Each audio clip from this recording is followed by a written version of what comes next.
क्या सच में हिमालय में हिम मानव मिले हैं और क्या सच में वहाँ पर भगवान शिव रहते हैं? आज आपको पूरा सबूत दिखाएंगे। हिमालय बर्फ की चादर में लिपटी एक ऐसी जगह है जहाँ ऐसा लगता है जैसे कोई दूसरी दुनिया में आ गया हो। और हिमालय इतना बड़ा है कि उसका विस्तार 5 देशों में फैला हुआ है, जिसमें भारत, पाकिस्तान, नेपाल, भूटान और चीन शामिल है। हिमालय 1500 हिम नदी से बना है और इसके भीतर 1200 किलोमीटर तक स्वच्छ जल जमा है। इसके अलावा दुनिया की सबसे बड़ी नदियों में से एक सिंधु, गंगा और ब्रह्मपुत्र हिमालय से निकलती है। वैसे तो यहाँ साल भर पर्यटकों का तांता लगा रहता है, लेकिन यहाँ कई जगह ऐसी भी हैं जहाँ आम पर्यटकों का पहुँच पाना काफी मुश्किल है, क्योंकि हिमालय के कुछ इलाके काफी दुर्गम है। और तो और हिमालय के बारे में ऐसी बहुत सी बातें हैं जिनमें से कुछ को आप जानते होंगे और कुछ को नहीं। लेकिन आज हम हिमालय के उन अनसुलझे रहस्यों के बारे में बताने जा रहे हैं जिसके बारे में वैज्ञानिक भी लगातार इसकी असल वजह जानने की कोशिश कर रहे हैं। मिस्टीरियस योगी। दोस्तों, पुराने समय में हिमालय ऋषि मुनियों का निवास स्थान माना जाता है। योगी यहाँ तपस्या करने के लिए जाते हैं, लेकिन सबसे बड़ी बात यह है कि हिमालय के इस ठंडे इलाके में जहाँ इंसान ढेर सारे कपड़े पहनने के बाद भी खुद को जिंदा रखने में असमर्थ रहता है, वहीं ये योगी बिना कपड़ों के ही यहाँ पर तपस्या करते हैं। ये हिमालय के उन दुर्गम इलाकों में तप करते हैं जहाँ आम इंसान नहीं पहुँच सकते, इसलिए इनको देखना काफी संयोग की बात है। हाल ही में एक वायरल वीडियो में एक योगी को -20 डिग्री सेल्सियस में सिर्फ एक लंगोट में हिमालय की पहाड़ियों पर देखा गया था। इस वीडियो को हमारे आर्मी के जवान ने रिकॉर्ड किया है। ऐसे में ये सोचने वाली बात है कि इतनी कम टेम्परेचर में जहाँ ढेर सारे कपड़े पहनने के बाद भी लोगों की हालत खराब होती है, वहीं ये योगी मात्र एक लंगोट में कैसे रह रहा है? ये योगी कब से इस हिमालय की पहाड़ियों में तप कर रहे हैं, इनका आज तक कोई सही अंदाजा नहीं लगा पाया है। रिसर्चर्स की माने तो योगी अपने कठोर तपस्या से खुद को इतना कठोर बना लेते हैं कि इनको ठंडी और गर्मी का एहसास ही नहीं होता। गंगखर पुंसम। हिमालय में बसा दुनिया के सबसे ऊंचे पहाड़ों में से एक है गंगखर पुंसम। गंगखर पुंसम भूटान और चीन के बीच स्थित है, जिसकी ऊंचाई 24,840 फीट है। इस पर्वत के बारे में सबसे बड़ा रहस्य ये है कि दुनिया भर में ये एकमात्र ऐसा पर्वत है जहां आज तक कोई चढ़ नहीं पाया है। भूटान में स्थित इस पर्वत को कई बार नापा गया है, फिर भी कोई भी आंकड़ा एक दूसरे से मेल नहीं खाता, जबकि ये मानवीय अशुद्धि हो सकती है। भूटानी मानते हैं कि यह पौराणिक प्राणियों का घर है, जिसमें यति और देवता भी शामिल हैं। स्थानीय लोगों के अलावा कई पर्वतारोही ने यति के होने की बात कही है और यहाँ तक कि भारतीय सेना ने भी इसके होने का दावा किया है। कुछ लोग यति को हिम मानव भी कहते हैं। पहाड़ के सबसे करीब रहने वाले लोगों से अस्पष्टीकृत शोर, रहस्यमयी रोशनी और प्रेत सहित अजीबोगरीब घटनाओं के मामले के बारे में बताए गए हैं। ज्ञानगंज को अमर प्राणियों के शहर के रूप में भी जाना जाता है। ऐसा माना जाता है कि ज्ञानगंज हिमालय की एक दूरस्थ दुर्गम घाटी में स्थित है। पर्वतारोहियों और ट्रेकर्स द्वारा इसके सटीक स्थान की खोज के लिए कई प्रयास किए गए, सभी असफलता में समाप्त हुए। यहाँ तक कि नए जमाने के उपग्रह और अन्य मानचित्रण प्रौद्योगिकियां भी इसका मानचित्रण करने में विफल रही हैं। बौद्ध विशेष रूप से तिब्बत और भारत से ये दावा करते हैं कि ज्ञानगंज केवल एक स्थान ही नहीं है, बल्कि एक उच्च आयाम है। वो कहते हैं कि ज्ञानगंज को केवल ऋषि, योगी और अन्य योग्य आत्माएं ही देख सकती हैं और पहुंच सकती हैं। जो लोग यहाँ हमेशा के लिए रहना चाहते हैं वो अमरता प्राप्त करते हैं। वाल्मीकि रामायण और महाभारत में भी ज्ञानगंज का राज छुपा है और हो सकता है कि यह केवल आम लोक कथाओं में ही रहा हो, लेकिन कुछ प्रसिद्ध आध्यात्मिकों नेताओं ने इसे देखने का दावा किया है, जिससे किंवदंती एक नई ऊंचाई पर पहुंच गई है। कोंगका ला में ला शब्द का अर्थ तिब्बती भाषा में दर्रा है। यह लद्दाख क्षेत्र में स्थित एक पहाड़ी दर्रा है जिस पर काफी विवाद है। चीन और भारत दोनों देशों के बीच में एक समझौता किया गया है, जिसके तहत कोंगका ला में दोनों देशों में से कोई भी पेट्रोलिंग के लिए आता जाता नहीं है। वहीं इसके उत्तर पूर्व का हिस्सा चीन की ओर है, जिसे अक्साई चीन नाम दिया गया, जबकि उसके उल्टी तरफ का हिस्सा भारत के लद्दाख की ओर फैला हुआ है। इस निर्जन पड़े क्षेत्र में बीते सालों में कई बार उड़न तश्तरी जैसी चीजें दिखी हैं, क्योंकि ये क्षेत्र पूरी तरह से नो मैंस लैंड बना हुआ है और चारों तरफ से दुर्गम पहाड़ों से घिरा है। इसलिए इस बात की पुष्टि साइंटिस्ट भी नहीं कर पा रहे हैं कि इसमें कितनी सच्चाई है और कितना हिस्सा अफवाह है। वैसे यूएफओ से जुड़ी कई यहाँ घटनाएं दर्ज की गई हैं, जैसे साल 2004 में यहाँ कुछ भारतीय भूविज्ञानी खोज कर रहे थे। इस दौरान वहाँ रोबोट जैसा कुछ स्ट्रक्चर दिखा जो पहाड़ों पर चल रहा था। जैसे ही वैज्ञानिक पास पहुंचे वो गायब हो गया। साल 2012 में भारतीय सेना ने पेंगोंग लेक के ऊपर एक रिबन नुमा ऑब्जेक्ट को उड़ता देखा। इसे समझने के लिए आर्मी ने जैसे ही रडार का इस्तेमाल किया वो दिखना बंद हो गया, जबकि पहले खुली आंखों से भी दिखाई दे रहा था। गूगल अर्थ की इमेजरी में भी कोंगका दर्रा के आसमान में कोई अजीब चीज कई बार दिखी है। फिलहाल विवादित और बहुत दुर्गम होने के कारण इस सीमा पर खास पड़ताल नहीं कर सके हैं, लेकिन ये तय है कि बर्फ और ऊंचे पहाड़ों के बीच यहाँ कुछ तो है जो रहस्यमयी है। गुरु डोंगमार लेक सिक्किम के लाचेन में करीब 5430 मीटर की ऊंचाई पे स्थित दुनिया की सबसे ऊंची झीलों में से एक गुरु डोंगमार झील। यदि आप अभी झील का दौरा करते हैं, यहाँ तक कि सर्दियों में भी आपको एक छोटा सा स्थान मिलेगा जो बिना जमे रहता है। यहाँ तक इसके रहस्य की बात है, स्थानीय लोगों का मानना है कि एक बार बौद्ध गुरु पद्मसंभव तिब्बत जा रहे थे तो उन्हें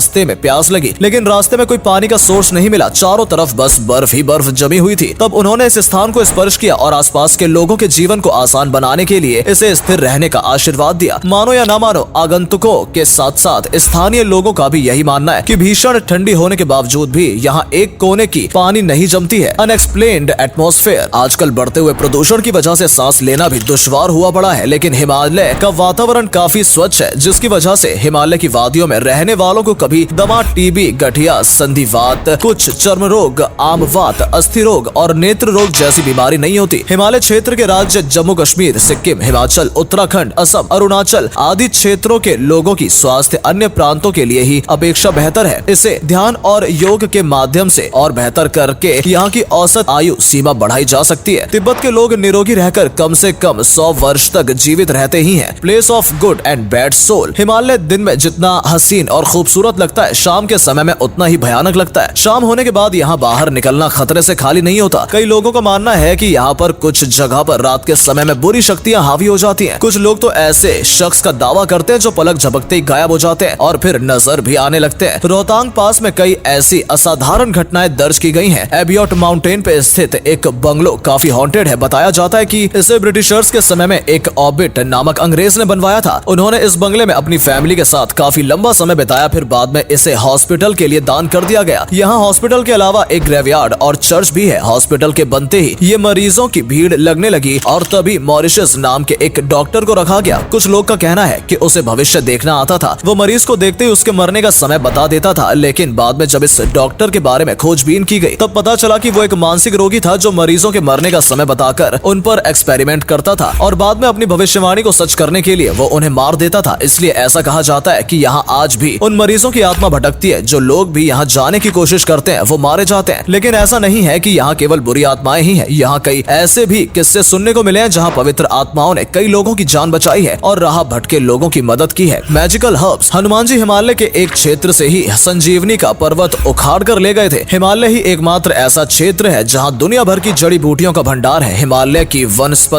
अतुलनीय है। हिमालय में लाखों जड़ी बूटियां हैं जिससे व्यक्ति के हर तरह के रोग को दूर नहीं किया जा सकता बल्कि उसकी उम्र को दोगुना किया जा सकता है। इसके अलावा ऐसी भी कई चमत्कारिक जड़ी बूटियां हैं जिनका वर्णन अथर्ववेद, आयुर्वेद और जड़ी बूटियों के ग्रंथों से मिलता है। सोमवल्ली, संजीवनी बूटी, अरुंधति, ब्रह्म कमल जैसी वनस्पतियां हिमालय के एक विशेष क्षेत्र में पाई जाती हैं। भारतीय चिकित्सा पद्धति में आदिकाल से ही जड़ी बूटियों को विशेष महत्व दिया गया है। अनेक प्राकृतिक फूलों, जड़ी बूटियों और वनस्पतियों की इस सुरम्य स्थली का महत्व जानना जरूरी है। महर्षि चरक ने अपनी चरक संहिता से उल्लेख किया है कि हिमालय दिव्य औषधि भूमि में श्रेष्ठ है। इस हिमालय में अनेक प्रकार की दिव्य औषधियाँ, 24 प्रकार के सोम एवं 8 वर्ग की जड़ी बूटियाँ विद्यमान है।